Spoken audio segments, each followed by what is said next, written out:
یہ بڑی زیادتی ہے. یہ جملہ آپ کو وقتاً فوقتاً سننے کو ملتا ہے. امپلائیز کہتے ہیں، امپلائرز کہتے ہیں کسی ٹرانزیکشن کے بارے میں. اور اس سوال کی جڑ یہ ہے کہ اگر زیادتی ہوئی ہے تو پھر کچھ انصاف تھا. there was something called fair جو ایکسیڈ ہو گیا. تو تھوڑی سی بات کرتے ہیں فیئرنیس کے بارے میں کہ فیئرنیس کیوں امپورٹنٹ ہے اور آخر ہوتی کیا ہے، اس کو ڈیفائن کرنے کی کوشش کرتے ہیں. ویسے تو ہر بندہ اپنی مرضی کی ایک ڈیفینیشن بنا لیتا ہے فیئرنیس کی، لیکن جو عمومی طور پہ دنیا میں ایکسیپٹڈ ڈیفینیشنز ہیں ان میں ایک جو سب سے زیادہ رائج ہے وہ یہ ہے کہ آپ دوسروں کے ساتھ ویسا سلوک کریں جیسا اگر آپ کے ساتھ ہو تو آپ کو پسند آئے. Do unto others as you would have them do unto you. یہ بیسس ہے بہت ساری ہیومن رول میکنگ کی. کانسٹیٹیوشنز کو دیکھ لیں یہی جڑ ہے، مذاہب کو دیکھ لیں یہی جڑ ہے. اور یہ ایک وائڈلی ایکسیپٹڈ فطری اصول ہے. اسپیسیفکلی اس کو اگر آپ کمپنسیشن کے پیراہے میں رکھو تو کسی چیز کے لیے کیا فیئر پرائس ہوتی ہے، کسی چیز کے لیے کتنی کمپنسیشن ہونی چاہیے. کسی بھی فری مارکیٹ اکانومی میں اس کو مارکیٹ متعین کرتی ہے. یعنی یہ گلاس کے کتنے پیسے ہونے چاہیے یہ بیچنے والا بھی سیٹ کر سکتا ہے، خریدنے والا بھی سیٹ کر سکتا ہے. اب یہ بھی کہہ سکتے ہیں کہ بنانے والا جو ہے وہ اپنی کاسٹ آف پروڈکشن کے اوپر ایک مارجن رکھ لے. یہ بھی کہہ سکتے ہیں کہ خریدنے والا جو ہے وہ اپنی کنزمپشن کی بیسس کے اوپر پرائس کو سیٹ کرے. بٹ فری مارکیٹ اکانومی میں مارکیٹ ایک پرائس عموماً چیزوں کی متعین کر دیتی ہے، اور اگر اتنے پیسے مل جائیں تو آپ کہتے ہیں ٹھیک ہے یہ میرا حق تھا، اور اگر کوئی اس سے کم دینے کی کوشش کرے تو آپ کہتے ہیں کہ یہ میرے ساتھ زیادتی ہو گئی. اور ہم اس بیسس کے اوپر اس کو آئی ٹی پہ اپلائی کرنے کی کوشش کرتے ہیں.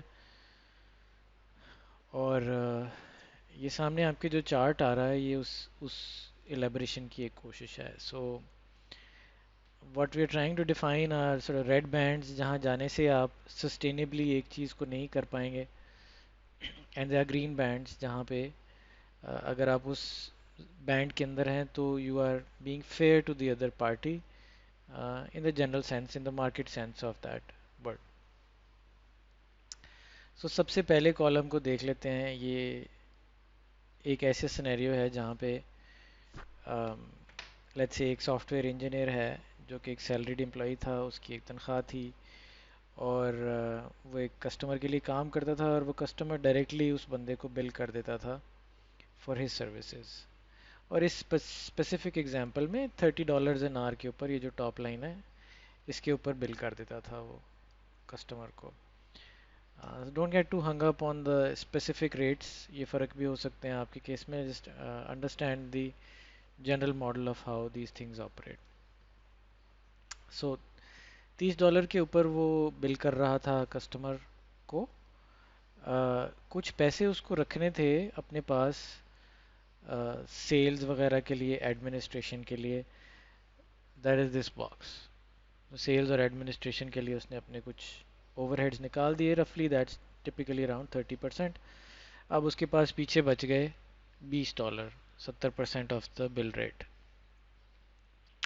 اس میں سے ایک پورشن جو تھا اس نے کسی کی salary they the.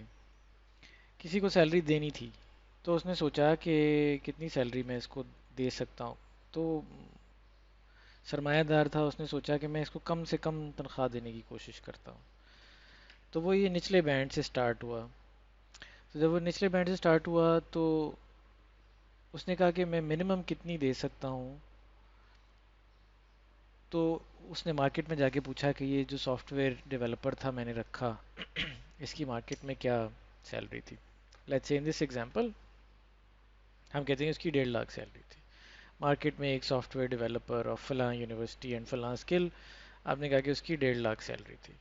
Again don't get to fixed on the numbers, but آپ نے ایک سیلری اس کی سیٹ کر لی جو مارکیٹ کی سیلری تھی. اب اس سے نیچے امپلائر نہیں جا سکتا، کیونکہ اگر اس سے نیچے جائے گا تو امپلائی کہے گا کہ میں کسی اور کے پاس چلا جاتا ہوں، کیونکہ میری مارکیٹ ورتھ تو مجھے اتنی پتہ ہے، میں کہیں اور سے لے لیتا ہوں جا کے. سو جو بھی ہوگا اب اس سے اوپر ہی ہوگی اس کی تنخواہ. وہ آئے گا، وہ جیسے جیسے اسکل اپنی ڈیولپ کرتا جائے گا اس کا بل ریٹ تھوڑا تھوڑا تھوڑا تھوڑا بڑھتا چلا جائے گا. پھر ایک سٹیج آئے گی جب امپلائر کہے گا کہ نہیں، اب اس سے زیادہ میں آپ کو اس کام کے لیے نہیں دے سکتا. سو اگر آپ نے سافٹ ویئر ڈیولپر ہی رہنا ہے تو آپ اپنی تنخواہ ایسے نہیں بڑھوا سکتے. یا تو آپ اپنا رول چینج کر لیں which is not a scenario we're talking about yet، یا آپ اپنا رسک بڑھا لیں. اس کی وجہ یہ ہے کہ جب وہ کسی امپلائی کو رکھتا ہے تو اس کو پتہ ہے کہ یہ امپلائی سارا سال بلیبل نہیں ہوگا. In many cases at least the employer knows that the employee will not be billable all throughout the year, and so he has to keep some buffer for building reserves for that person when he is not billable. So وہ اس ڈبے کو اوپر تک نہیں لا سکتا، اس کو یہ ڈبے کے ساتھ کچھ نہ کچھ ریزرو بلڈنگ اٹیچ کرنی ہے. اور ٹپیکلی انڈسٹری میں about 50% of the money that comes in uh, is allocated to the reserves and the salary of the person. سو یہ اگر آپ کسی ایک سافٹ ویئر انجینئر ہی کو لے لیں، اس نے رول نہیں چینج کیا، وہ ڈائریکٹلی بلیبل تھا کسٹمر کے ساتھ، ان ازمپشن سے دیکھیں تو یہ بیسک اس کا بریک ڈاؤن ہوگا. اگر وہ اس حد کو زیادہ اوپر لے جانے کی کوشش کرے گا تو امپلائر کہے گا بھئی یہ بندہ تو میں سسٹین ہی نہیں کر سکتا. اور اگر وہ اس لوور باؤنڈ سے نیچے جائے گا، 25% سے نیچے جائے گا، تو ہم کہیں گے کہ جی وہ امپلائی ہی انٹرسٹیڈ نہیں ہوگا. سو وہ بھی سسٹینیبل کنفیگریشن نہیں بنے گی. سو یہ ریڈ بینڈ سے باہر رہنا ہے اور گرین میں رہنا ہے.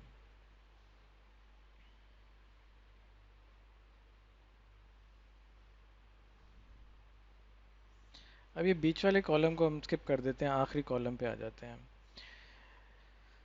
سو ایک سافٹ ویئر انجینئر تھا آپ کے پاس، اس کی تنخواہ 1.5 لاکھ تھی شروع کرتے ہوئے، یہ باٹم لائن پہ. اب وہ آہستہ آہستہ آہستہ آہستہ بڑھتی چلی جا رہی تھی. پھر اس کا ایک دوست تھا، اس نے کہا کہ دیکھو میں تو بیٹھتا ہوں اپ ورک کے اوپر اور میں تو کانٹریکٹنگ کرتا ہوں وہاں پہ بیٹھا، تو دیکھو کتنا میں تو زیادہ پیسے کما لیتا ہوں تمہارے سے. تم تو زیادہ سے زیادہ بڑی بھی محنت کرو گے تو کیا کما لو گے، $14 کما لو گے، تو میں تو اس سے زیادہ بل کر لیتا ہوں کسٹمر کو. تو وہ زیادہ اس لیے کما لیتا ہے کانٹریکٹنگ کر کے بیکاز اب وہ ایک ہائر لیول آف رسک لے رہا ہے. اور ٹپیکلی اگر آپ باہر کے ممالک میں دیکھیں تو ایک آپ کو بہت کنسسٹنٹ ریشو نظر آتی ہے کہ اگر کسی کی $1 لاکھ تنخواہ ہے سال کی، تو اگر وہ وہی کام کانٹریکٹنگ میں شروع کر دے تو اس کی میں بھی 1.5 لاکھ کے قریب انکم ہو جاتی ہے. سو ریشو 1 to 1.5 کی رفلی ریشو ہوتی ہے کہ جب آپ ایک امپلائی کو ایک کانٹریکٹر میں شفٹ کرتے ہیں تو وہ ایک ایڈیشنل رسک لے رہا ہوتا ہے، اور اس رسک کے against he deserves to be paid at least a minimum of 1.5 to 2 times what he would have been paid as a employee. That's the minimum. Without this, obviously the risk is not worth taking. So وہ اس band میں آ جائے گا جہاں وہ risk is not worth the reward that he gets. On the upper end of this, کہ وہ contractor کو کتنے ایک پیسے مل سکتے ہیں، the sustainable ceiling to it is کہ آپ امپلائر کو بل ریٹ کے بعد اس کا ایک حصہ جو یہاں 30% کے طور پہ یہاں شو ہوا ہوا ہے وہ چھوڑیں. اگر آپ اس کو نہیں چھوڑیں گے اگین وہ سوچے گا کہ اس کانٹریکٹر کے ساتھ کام کر کے مجھے تو کچھ بچتا نہیں، تو پھر کیا فائدہ. تو وہ کنسسٹنٹلی نہیں کرے گا، میں بھی عارضی طور پہ کر لے گا، لیکن مستقلاً اسکیلیبلی کنسسٹنٹلی وہ اس کو نہیں کرے گا. سو جو فیئر بینڈ بنتا ہے یہاں پہ وہ یہ بنتا ہے.